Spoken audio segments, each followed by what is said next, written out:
Okay, so you want a horse. You've had the dream since you were a kid. Galloping across an open field, the wind in your face, 1,000 pounds of muscle, and freedom moving underneath you. A noble animal that looks at you like you're the whole world.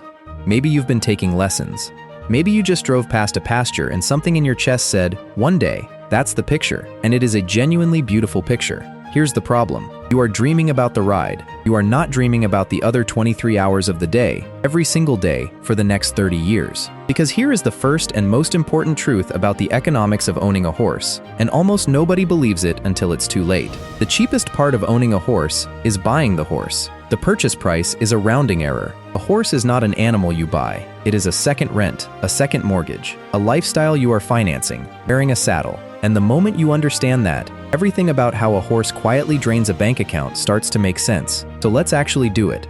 Let's price a horse properly, from the day it steps off the trailer to the day, decades from now, you say goodbye. And we're going to keep a running total on screen the entire time. Because by the end, that number is going to be bigger than a lot of people's houses. Let's start at zero.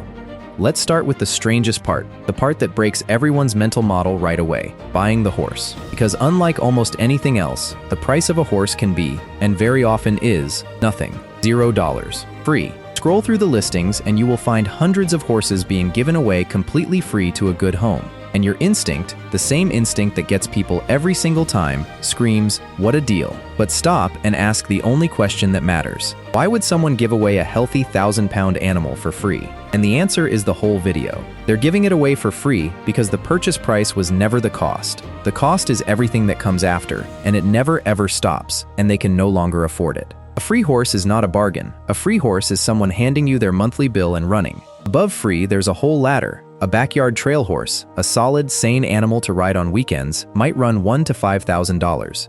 A well-trained riding horse, $5,000 to $15,000. A competition horse with a show record, $20,000, $50,000, $100,000 and up. And at the very top, elite sport and racehorses change hands for millions. But here's the trap that catches savvy people. Every single one of those horses, the free one and the $50,000 one, costs almost exactly the same to keep alive. The purchase price buys you the animal. It buys you nothing about what the animal needs tomorrow. So let's be reasonable. Let's say you buy a decent, sensible riding horse. You pay $2,500. Add it to the total, $2,500. And if you're feeling clever about getting a cheap one, hold that feeling. It is about to become completely irrelevant, because now you own a horse, and a horse cannot do anything on its own. It cannot be ridden with nothing. Before you sit on this animal once, you need the gear, and horse gear is its own small fortune. You need a saddle, and a decent saddle is not cheap. $500 for a basic used one, and easily $2,000, $3,000, $5,000 for a good new one. You need a bridle, a bit, reins, a saddle pad, a girth. You need a halter and a lead rope. You need grooming tools, brushes, hoof picks, a bucket of supplies. You need blankets, because a clipped or older horse needs to be blanketed in winter. And a good turnout blanket is $100 to $300, and you'll need more than one. You need a first aid kit, fly spray, hoof dressing, the endless small stuff. And if you ever want to take the horse anywhere, you need a trailer, which is a whole vehicle that starts around $5,000 used and climbs past $50,000 new, plus a truck big enough to pull it. Let's ignore the trailer for now and just cover the basics to get started. Realistically, tack and starting equipment runs $1,000 to $3,000. Let's say $2,500. Add it to the total. We're now at $5,000, and you have not yet paid for a single day of the horse simply existing. And that is the next thing, the big one, the cost that dwarfs everything else and never stops for the entire life of the animal. Where does the horse live? Because a horse is enormous, and it needs land, shelter, water, and daily care, and you have two options, both expensive. Option 1, you keep it on your own property. That means you need acreage, ideally an acre or two per horse minimum, a barn, or a run-in shelter, safe fencing, which runs thousands of dollars per stretch, a water supply, and manure management for the roughly 50 pounds of it a horse produces every single day. Owning the land turns a horse into a full second property with chores every morning and every night, in the rain, in the snow, on Christmas, forever. Option 2, and what most people actually do, you board the horse. You pay a stable to house it, and this is where the real number lives.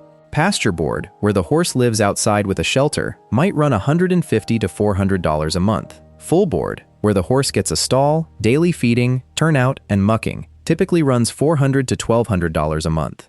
And near any major city or at any nice facility, full board runs $1,500 to $2,500 a month and up. Sit with that. That is rent. That is a second rent for your horse, due every month, whether you rode it that month or not. Take a middle number, $600 a month for decent full board, and that alone is $7,200 a year, every year, just for the horse to have somewhere to stand. And boarding doesn't include everything, not even close. It usually doesn't include the farrier, and this one stops people cold because it is relentless. A horse's hooves never stop growing, like fingernails, and they must be trimmed and balanced every 6 to 8 weeks for the entire life of the animal. There is an old saying in the horse world, no hoof, no horse. A horse with neglected feet becomes lame, and a lame horse can become a dead horse. So every 6 weeks, the farrier comes. A basic trim runs $50 to $150. A full set of shoes, which many horses need, runs $150 to $300 or more. Do that 8-9 times a year, forever, and you're looking at $1,000 to $2,500 a year, just for feet. The horse is literally standing on a recurring bill.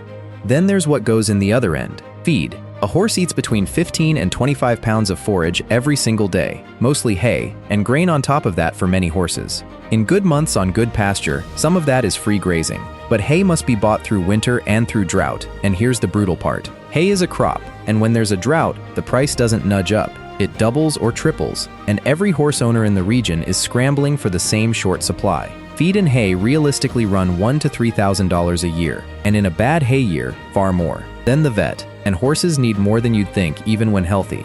Annual vaccinations, a yearly dental float, because a horse's teeth grow continuously and develop sharp points that have to be filed down. Regular deworming, a yearly Coggins test just to legally transport the animal. Routine, healthy horse veterinary care runs $300 to $600 a year. And then there's the word that haunts every horse owner in the world, colic. Colic is equine digestive distress, and it is the single leading natural cause of death in horses. A horse's gut is a strange, fragile, one-way system that cannot vomit, so when something goes wrong, it goes wrong fast, and it comes with almost no warning. A perfectly healthy horse can be fine at breakfast and in a life-threatening crisis by dinner. Mild colic might just mean an emergency vet call and some medication, but serious colic means surgery, and colic surgery routinely runs $5,000 to over $15,000, with no guarantee the horse survives. Every horse owner lives with the quiet knowledge that any ordinary night could turn into a $10,000 phone call at 2 in the morning. So let's add up one normal year of just keeping this horse alive. Board at $7,200, farrier, feed, and routine vet stacking on top. Add in supplements, deworming, fly control, the equipment that wears out, a lesson or two. A realistic all-in cost for 1 year of owning one boarded horse in a normal year where nothing goes badly wrong lands somewhere between $8,000 and $15,000. Let's use a conservative $10,000 for the first full year. Add it to the total. We are now at $15,000, and your $2,500 horse has been yours for exactly 1 year. Now here's the counterintuitive engine at the very center of horse economics, the thing that makes it different from almost any other purchase you'll ever make. Look back at that $10,000 year and ask a simple question. How much of it depended on you actually riding the horse? Almost none of it. The board is due whether you ride or not. The hooves grow whether you ride or not. The horse eats whether you ride or not. The vet, the vaccines, the dental, the colic risk, all of it continues exactly the same whether you're an Olympic rider or you never sit in the saddle once all year. And here is the quiet truth of the entire industry. A huge share of horses are barely ridden. Life gets busy, the weather turns, the rider gets injured or loses interest, and the horse just stands in a field, costing the exact same $10,000 a year to be alive and do nothing. You are not paying to ride a horse. You are paying for a horse to exist. The riding is free. The existing is what bankrupts people. And it gets worse because of a specific trap that ends more horse dreams than anything else. Horses get hurt. They are large, powerful, and astonishingly good at injuring themselves on absolutely nothing. A tendon injury, a bad step, a chronic condition, and suddenly your riding horse cannot be ridden anymore. But here's the thing. It's not dead, it's just lame, and you cannot sell a lame horse because nobody buys a horse they can't ride, and you're not going to put down an animal you love over an injury. So you now own a pasture pet, a horse that costs the full $10,000 a year that you will never ride again, potentially for 15 or 20 more years. It is the most expensive lawn ornament in the world, and you'd give anything to keep it comfortable. And before we even get to the lifespan math, there's a whole second layer of cost that has nothing to do with keeping the horse alive and everything to do with what you actually want to do with it. This is the layer that depends on you, not the horse. Start with the trailer, the one we set aside earlier. If you keep your horse anywhere and ever want to take it to a trail, a clinic, or the vet hospital in an emergency, you need a way to move it. A used horse trailer starts around $5,000 and a new one climbs past $50,000. And you need a truck heavy enough to safely pull a swaying 2,000-pound load, which is its own $30,000, $40,000, $50,000 vehicle. That's a second car you bought purely so the horse can travel. Then there's training, and this is the one people forget. A horse is not a bicycle.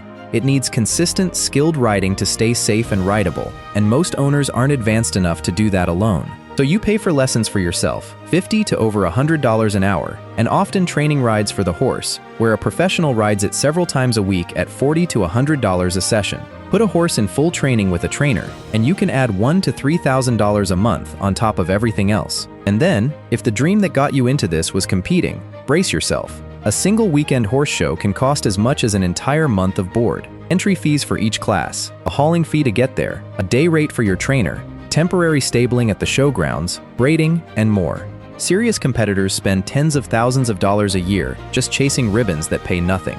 The horse is free to want. Everything you want to do with it has a price tag. Which brings us to the number that truly separates a horse from a dog, from a car, from almost anything: lifespan. A well-cared-for horse commonly lives 25 to 30 years, so this isn't a 10-year commitment. Run the real math. $10,000 a year for 24 more years after that first one. That's $240,000. Add it to the total.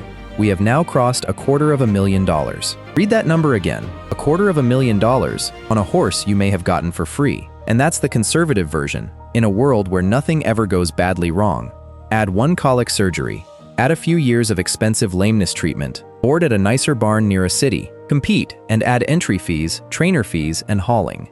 Do any of that, and the lifetime cost of a single horse sails past $300,000, $400,000 without doing anything unusual for the horse world at all. Let's add just one emergency to be honest. One colic surgery across those years, at $8,000. Add it to the total. We are now at roughly $260,000 for one horse. Now, there's one tool that's supposed to protect you from the worst of this, and it's worth understanding honestly, because it's the closest thing horse ownership has to a business decision: equine insurance.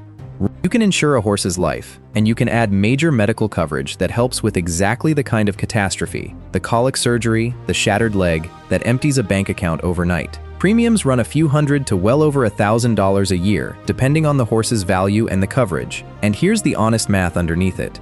Insurance is a bet, and on average, across all horses, the company wins, because that's how insurance stays in business. But insurance was never for the average horse. It's for the specific 2 a.m. phone call, the surgery that would otherwise force you into the single worst decision a horse owner can face: saying no because you can't afford to say yes. Whether you buy the policy or quietly keep your own emergency fund instead, the lesson is identical. The big bill is not a maybe, it is a when. And the owners who survive it are the ones who admitted that before the night it arrived. And this is where the two very different versions of horse ownership reveal themselves, because that $250,000 is an average, and almost nobody actually lives at the average. In the optimistic scenario, you got lucky and you were smart. You bought a sound, sensible, healthy horse, an easy keeper that stays fat on grass and rarely needs the vet. You keep it on cheap pasture board or on your own land. It stays sound its whole life. You ride it constantly so you actually use what you're paying for, and it lives a long, healthy life. In that best case, you might keep your yearly costs down closer to $5,000 or $6,000, and across its life come in around $150,000. That's the dream, and plenty of horse people genuinely live it. In the realistic scenario, ordinary things go wrong, none of them exotic. The horse colics once and needs surgery. It goes through a lame stretch that needs special shoeing and vet work. You board it because you don't have land, and board creeps up over the years. It needs its teeth done, its joints managed as it ages, blanket replaced, a saddle refitted. Nothing dramatic, just the normal texture of a real horse's real life. And that horse quietly costs you $300,000 or more across its lifetime, almost none of it arriving as a single shocking event. Just $10,000, $12,000, $15,000 a year, every year, for a quarter century. So let's step back and look at the whole thing the way a cold financial mind would, the way the finance version of this video would. It would ask one question: what's the return? You spent $250,000, give or take. Let's tally what you got back in strictly financial terms. Resale value, for most horses, near zero, and often you're the one paying to give it away at the end. exactly like the free horse you may have started with. Income generated, 0, unless you're a professional, which is a brutal business almost nobody profits at. Appreciation, negative. The horse does not grow more valuable. It grows older, and older horses cost more, not less. It cannot be ridden to work. It cannot do anything but be a horse. Run that spreadsheet, and owning a horse is arguably the single worst financial decision available to a normal person. It is a $250,000 purchase, with no resale value, no income, guaranteed depreciation, a second rent every month, and a built-in risk of a 5-figure surgery on any given night. If a financial advisor pitched you a horse as an investment, you would have him removed from the building. And here's the thing, people do it anyway. And not quietly, not reluctantly. Horse people are perhaps the most devoted owners of any animal on earth. They know the number, they have paid the number. They have stood in a freezing barn at 3 in the morning walking a colicking horse. They have written the check for the surgery without blinking. They have kept a lame horse comfortable for 15 unrideable years, and they would do every bit of it again. No rational market behaves this way, where the people who understand the true cost most completely are the most fiercely committed to paying it. So the spreadsheet is missing something. It has to be. What the spreadsheet can't price is the thing you actually bought. You didn't buy a vehicle or an asset. You bought a partnership with a 1,000-pound animal that does not have to trust you and chooses to anyway. You bought the specific, quiet miracle of an enormous, powerful creature that could flatten you without effort, lowering its head into your hands and going soft. You bought the mornings in the barn when the world is still and it's just you and the sound of the horse breathing and eating. You bought the feeling, unmatched by anything money can actually buy, of that animal breaking into a canter beneath you and the two of you moving as one thing. You bought a relationship measured in decades, with a creature that remembers you, greets you, and depends on you completely. None of that has a dollar value. That's exactly why the spreadsheet calls it insane. The spreadsheet can only see the $250,000 going out. It cannot see the only thing that ever mattered coming back. So here's the real answer to the economics of owning a horse. Yes, it will likely cost you $250,000 or more. Yes, it is, by every cold financial measure, the worst money you will ever spend. And no, if you're the kind of person the horse chose back, you would not trade one morning in that barn to have the money instead. Because it was never an investment. It was never going to make you richer. Every single penny of it was only ever buying one thing: a partner and a friend for life. And that, it turns out, is the best money you will ever spend.